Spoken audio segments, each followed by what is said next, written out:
Straight ahead, October's City Span is here. We have you covered with in-depth news and information in and about the city of Savannah. SPLOST takes the top spot. Major progress being made on the team that'll oversee the building of the new arena.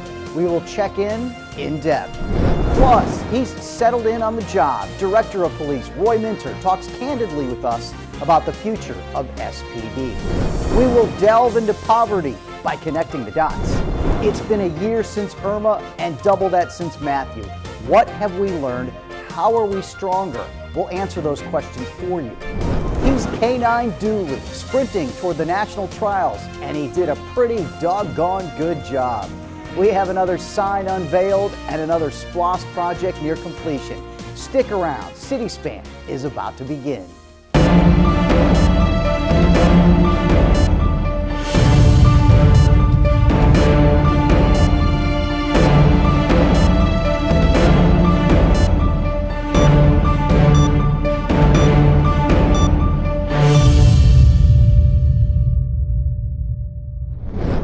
Welcome to City Span, your source for news and info in and about the city of Savannah. I'm Ken Slatz. I'll guide you through the next 30 minutes. We will start with Savannah's highest price project in history. Of course, it's the SPLOST-funded arena project, all part of the larger Canal District. The city-held public meeting was a huge success.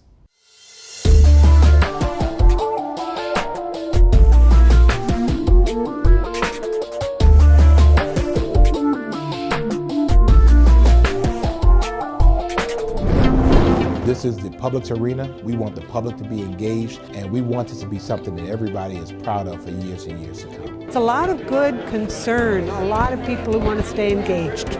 That's Margaret Betts, echoing the viewpoint of many Savannians. And they should be engaged. Nearly $9 million of the $140 million SPLOST project will go to Perkins & Will, an Atlanta-based company, which will design the building, both inside and out. Well, I'm very glad that they've got such a good track record, because 30 projects over a period of, 25 years or something? It shows that they've managed to do what they say they're going to do. Finally, we are moving forward on this arena in a major way. We now have a construction manager at risk.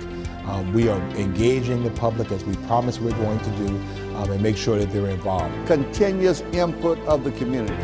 Every step of the way, the city elected officials want the entire community involved.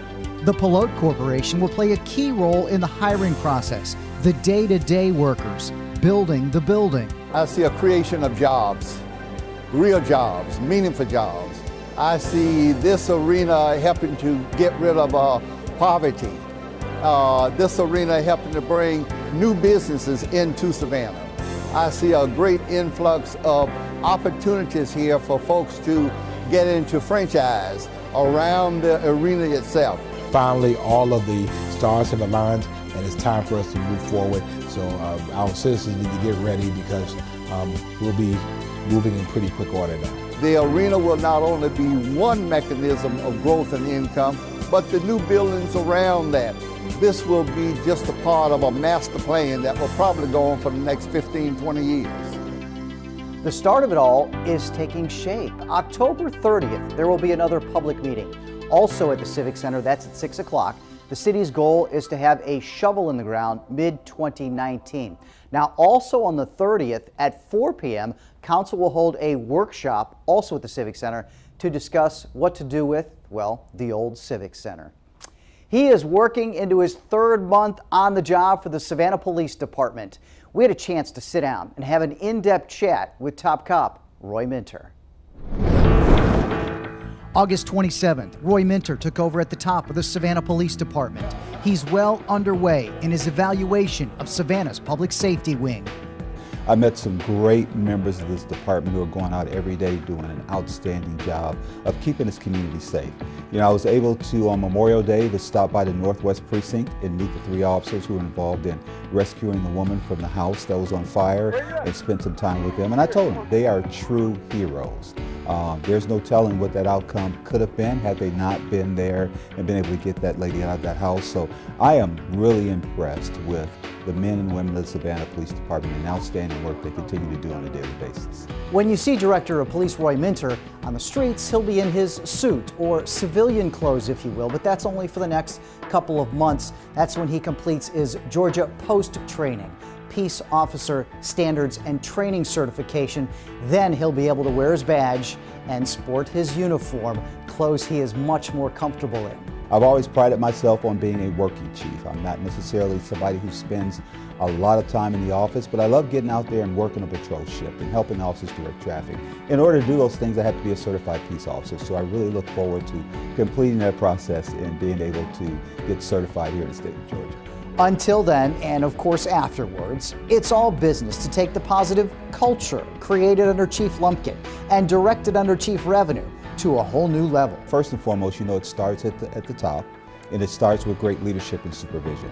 And the fact that the majority of the officers in the department have already been through the LPO program, Leading Police Organizations program, really shows me the high commitment that this agency has had in developing not just the leaders we have on the department, but the future leaders of the department. You also look at how they're addressing crime issues in the community. Overall crime is still down in the city of Savannah, despite some of the recent incidents that have happened over the past several months. We need to make sure we stay on top of violent crime. And my three areas that I'm really going to be focusing on as the new chief are gangs, guns, and drugs.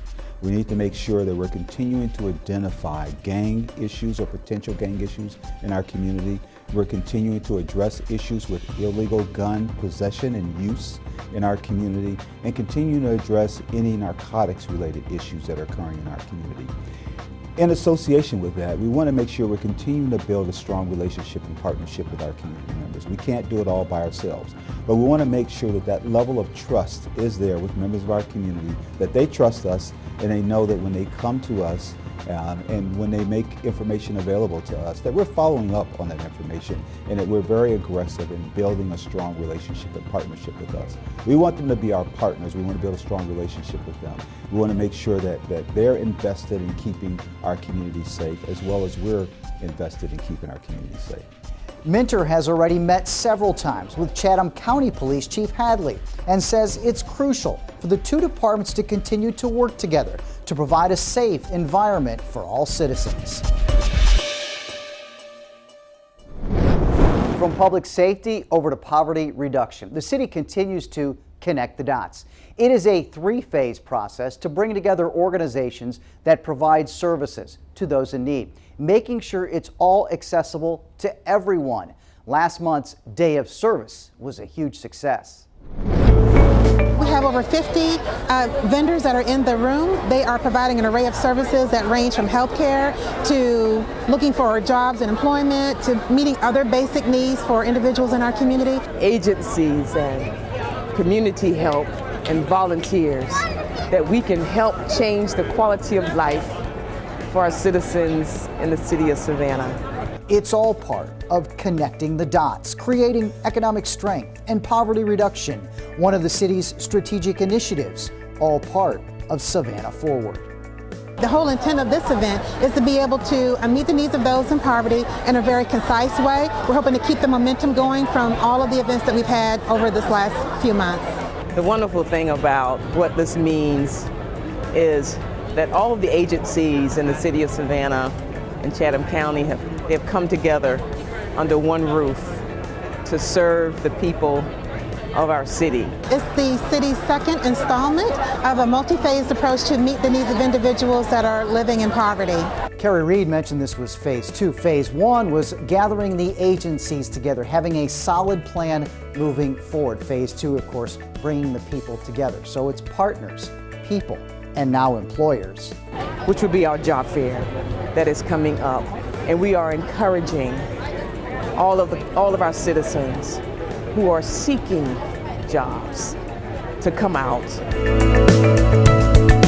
If they're out of work, if they've lost their job, there are training that is available at the WorkSource Georgia. People are getting applications, people are getting information, people are attending classes in order to help them even get back to work and learning new trades for training so that they are eligible for different and new jobs. Next up, phase 3 of Connecting the Dots, the job fair. Now that'll be held November 5th from 1 o'clock to 5 o'clock in the afternoon. Also to be held at the Savannah Civic Center. Time for a quick break. Still to come. I promise to be a good role model. The Oath of Honor, our Savannah Youth Council sworn in. Plus K9 Dooley representing the 912. This K9 cop headed to Huntsville to compete in the Nationals. A feature plus results.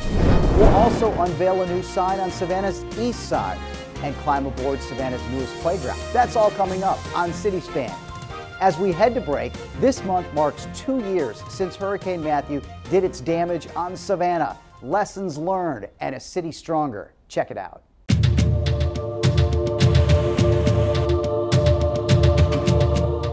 This place is tore up out here. There ain't no joke about it. We can all say we've been through some rough times, or some rough weather, but you've never been through what we went through last night. Hurricane Matthew, again, was the first storm to affect Savannah in a while. Of course, Hurricane Floyd in 1999, and then David before that in 1979. By October 7th, 2016, the city evacuated 2,000 citizens from the Civic Center inland.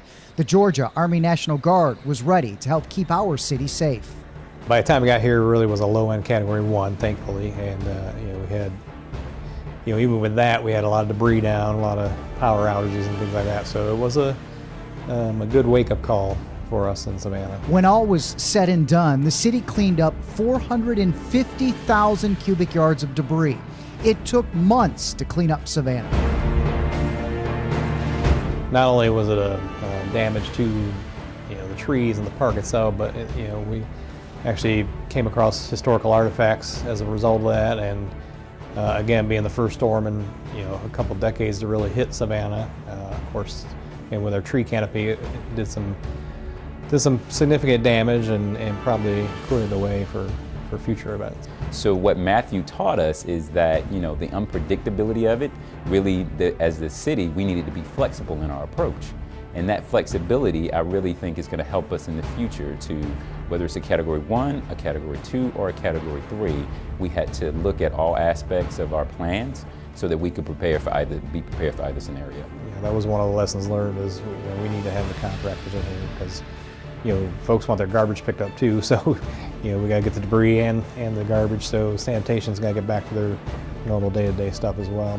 As you go through these different hurricanes and these different scenarios, you begin to build that experience. A small team for Matthew, which has been expanded upon and developed since then, and folks are getting trained into those positions, and it's a process. It doesn't happen overnight, but it's progressing, and we're really excited about what we're going to have at the end here.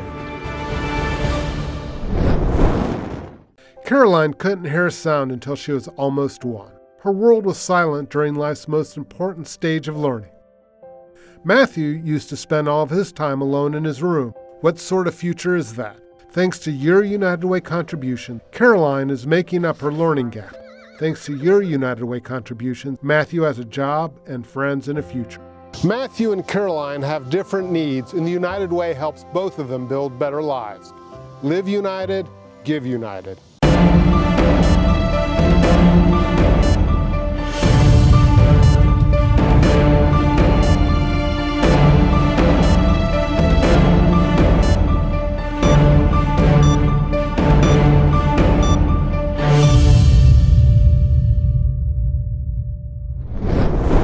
Welcome back to City Span. Now remember, you can catch all or up-to-the-minute news and information on our City of Savannah social media pages. Just search City of Savannah. Now the city is on the stretch run for the completion of Windsor Park. It is a FEMA lot on Savannah's south side, and the transformation is quite colorful. When I walked up, the first thing that caught my attention was the different colors on the street and everything. Which sure is a bright delight on the south side. Windsor Park is right around 5 acres along Woodley and Linwood roads. It's a designated Federal Emergency Management Association lot, or FEMA lot, an area where federal funds were used to purchase these one-time fully flooded areas from individual homeowners. So I hope that this is kind of a catalyst for that, and I hope that this can be used as an example of what can be done with FEMA lots, not just here in Savannah, but across the nation, where many communities are faced with these same challenges of managing FEMA lots once they get the dollars to get those residents out. Windsor Park has plenty to do for the children, and it's 100% dog friendly. Well, I think it blends with the ability for a family to truly come out here and have a kids' day with their dog. So you got to take the family pet, take the kids, and just go have a day at the park. The two dog parks, one for small dogs, one for big dogs, they come complete with exercise features and with water feature. Folks that bring their dogs to a dog park take an ownership in the park, and I hope they'll do that too, as to help keep the litter under control and help keep other issues that will pop up in parks and all under control, and work with us as partners with the city as we continue to create spaces like this. These are great opportunities for folks to meet. The entire project is fully funded by the Special Purpose Local Option Sales Tax, SPLOST. So you want to know the ins and the outs as to how the City of Savannah prepares its yearly budget? Well, you're in luck. Now's your chance. It's called City Camp Savannah, City Budget and Beyond. It's coming October 20th to the Savannah Civic Center. It's going to be a learning experience for you. It'll be a great experience for you. It'll be something that might possibly we can use from you if you have some ideas that work out. What issues can we circle around and talk about together collectively between community and city staff members to come up with a common solution? I promise you, you will not leave that place without knowing how these decisions are made and how you can have a voice in it at the appropriate time. Largely, participants will set the agenda for this event. So it's your chance to speak. It's your chance to be heard. It's your chance to talk and have dialogue. Once again, it's City Camp Savannah, October 20th, an all-day event, 8:30 in the morning until 5 p.m. It is at the Civic Center. Head on over to citycampsav.org. All the info is over there. Since 2004, the City of Savannah has dedicated a program to educate middle schoolers about the civic process, procedure, and day-to-day business inside our government.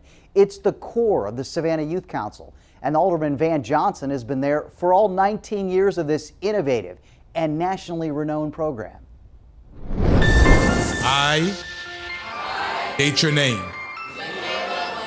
As members of the city's youth council, you are tasked with being a leader in your schools, neighborhoods, at home, and most importantly, in your community. The mission of this program is to provide local youth with the experience of working with city government operations while obtaining a sense of civic responsibility, as well as the opportunity to develop and demonstrate leadership skills. We expect them to be good citizens. We expect them to do well in school. We expect them to do good things at home too. I promise to be a good role model for all middle school youth in the Savannah community. And I submit to you that leadership just doesn't happen or fall down from a tree. Leaders are developed. And we know as a community, the better job we do at the front end of developing our young people, the better expectations, the better outcomes we'll have when they grow older. Congratulations and welcome to the City of Savannah. Let's give them all a big round of applause.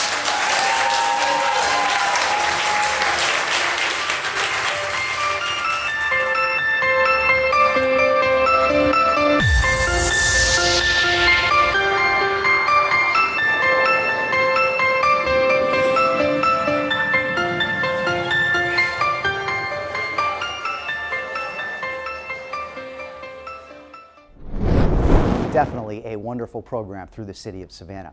Having always worked in staffing in some capacity, Lakeisha Dean saw an opportunity to help pair employers with prospective employees. That's why she sought the help of the Small Business Assistance Corporation.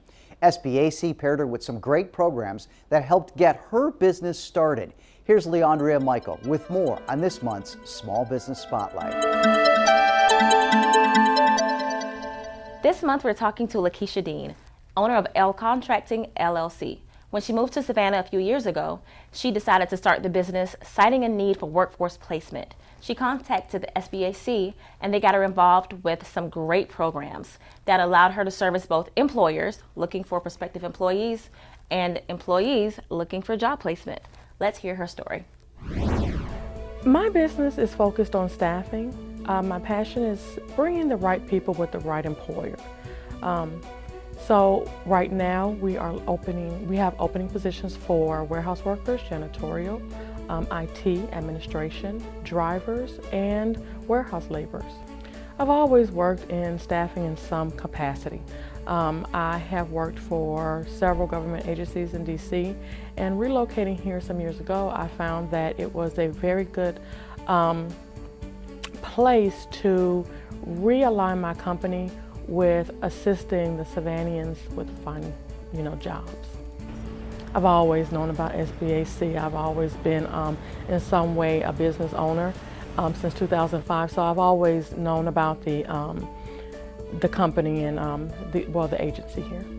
And working here with Cherie, it has been nothing but good experiences. And also there have been just things that are tangible that have come out of this situation in this relationship here. Don't give up.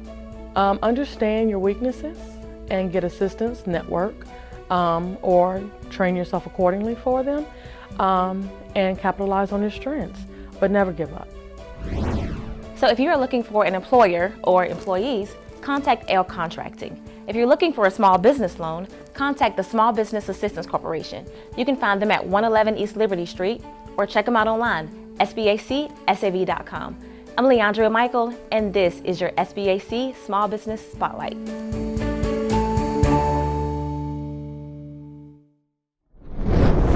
Thank you, Leandria. We do step aside one more time. Still to come, our top canine cop takes his talents to Alabama.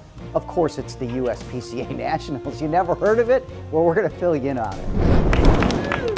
Plus, more neighborhood revitalization, this time on Savannah's east side. As we head to break, we take a look back. A year ago, the impacts and the lessons learned from Irma.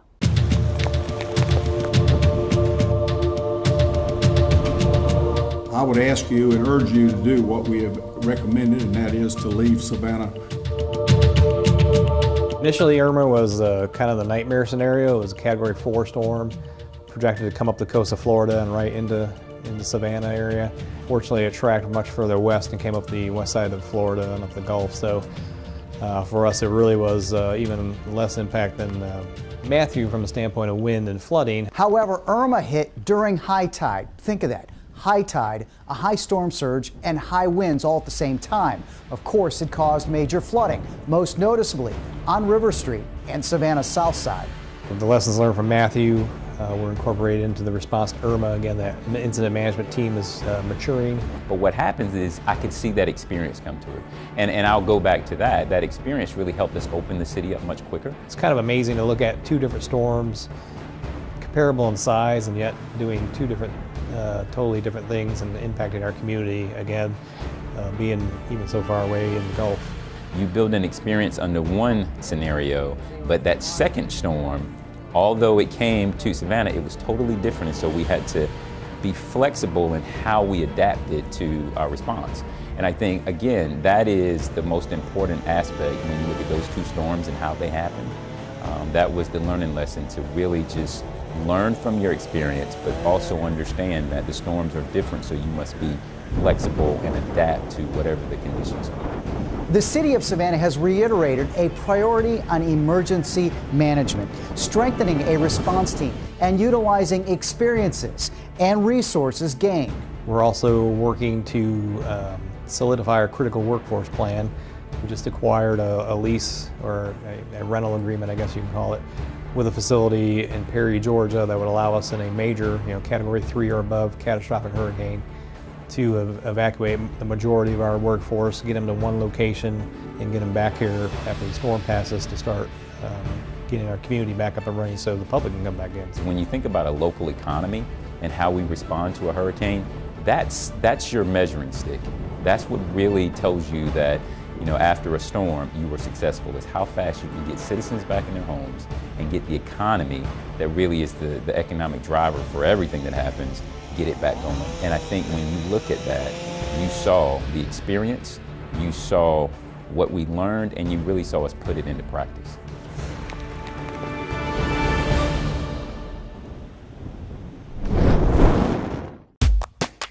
When debris clogs our storm drains, your area can flood. You can help stop it.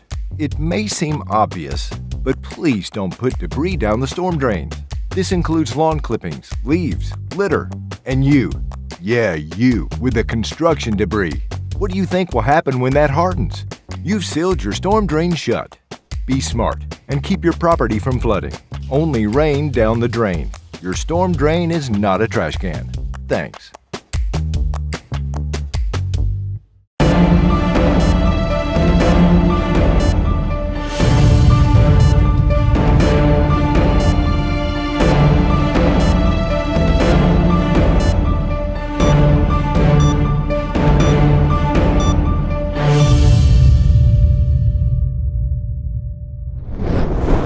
Welcome back to City Span, the stretch run. Now be sure to tune into our Facebook page, City of Savannah. Lots of public meetings and informational sessions coming up in the month of October.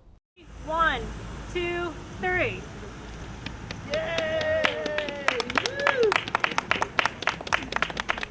With that, this neighborhood, established during World War II, now has a new sign, a freshened up identity, if you will. Mayor Deloach joined District 3 Alderman John Hall and other neighborhood reps in unveiling this sign, built at the corner of Pennsylvania Avenue and Capitol Street, right in front of Savannah High School. Houses in the area were built for workers during World War II who worked in the nearby shipyard. A lot of residents in this area just know this area as East Savannah, but to have this sign put up, it identifies where these residents live, and to also know that it's a historic, it's listed in the National Registry of Historic Places. That's really exciting to me to know that. The Neighborhood Association should be commended for its efforts and initiative for preserving this community and its history for future generations. Alderman Hall pointed out Pine Gardens has the largest concentration of World War II defense industry housing in the entire state of Georgia. There are about 500 homes in the area within President and Capitol Streets and Pennsylvania Avenue on the west. We have a top-notch canine cop unit within the Savannah Police Department. In fact, one of our dynamic duos headed to a national competition. We had the chance to catch up with them right before they left. Hi, I'm Corporal Ben Ferrero. This is Canine Dooley. We're with the Savannah Police Department's Canine Unit. Canine Dooley and I are getting ready to travel to Huntsville, Alabama for the United States Police Canine Association's national trials for PD1. Canine Dooley and I took part in a mini trial here in Savannah to qualify to go to nationals. It's a competition of obedience, agility, box searches, and bite work, along with evidence search. Canine Dooley and I are a dual-purpose canine team. That means Canine Dooley can find narcotics as well as he does tracking and apprehension work. So we go out and we assist the officers throughout the city with taking criminals, guns, and drugs off our streets. Hup! Hup! Hup! Hup! Canine Dooley's a bit of a ham. As you can see, he loves the camera. He enjoys just coming to work every day. He gets so excited when I put that collar on him for him to get ready to come out and do this job. It's what he lives for. I mean, he's here to serve the people of the city, and he absolutely loves doing it. In Huntsville, we're going to compete in the different events for scores, and you're judged by 3 to 5 judges depending on the event, and they're very meticulous about every little thing that you and the dog do. So it's going to be a very, very tight competition. There's going to be probably over 100 dogs from across the country, and we're really going to get to see what the best dogs in the country look like, and we're going to get some time to meet with them, train with them, and do some seminars while we're out there as well. I'm excited. We're the first K-9 team being sent to nationals. It's just a great feeling that Dooley and I have done so well in the line of work we've chosen that we can get out there and do this and be a part of this awesome event. Ah, boy, he's become my best friend in a matter of days when we started working together, and it's an ever-changing job. No day's ever the same, and I mean, I get to come to work every day with my best friend and help make our city a safer place. So here's how they fared. 6 events, nearly 614 points out of a possible 700. So they didn't take any of the top spots. But K-9 Dooley and Cpl Ferrero made up the only team from the state of Georgia to attend the national trials, truly a valuable part of SPD. That will do it for October's City Span. You can catch all the news up to date on our City of Savannah Facebook, Twitter, and Instagram pages. We are also on YouTube, streaming SGTV live all the time. Our website, savannahga.gov. So until next time, enjoy your city. And from all of us, thanks for making Savannah your home.